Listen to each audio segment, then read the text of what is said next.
an accusation that I've bought 40 acres of land in Kakuret, Kabraine, in Kieni, Nyeri constituency as Deputy President of the Republic of Kenya. I saw the Honorable Njoroge Wainaina, the MP for Kieni, signed the notice of motion to impeach me on the allegations, this one being among them.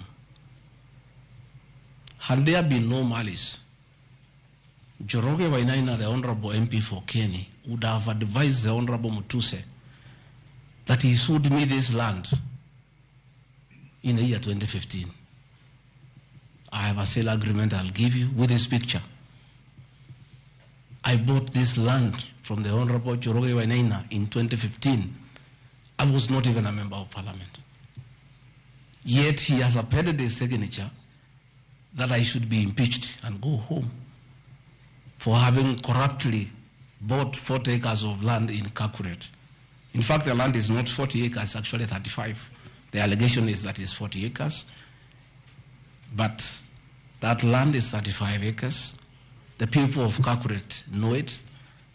I bought it from the Honorable MP for Kieni. And had he read this motion, I'm sure he would not have signed it. But as you all know, there was a lot of coercion. There was a lot of intimidation. And I'm sorry that I'm told the Honorable Wainaina is admitted in hospital because of threats, coercion. He is being forced to hang a brother against his will and his conscience. These are the lies that Mutuse brought to the National Assembly, and asking the people of Kenya to get rid of the Deputy President of the Republic of Kenya based on lies.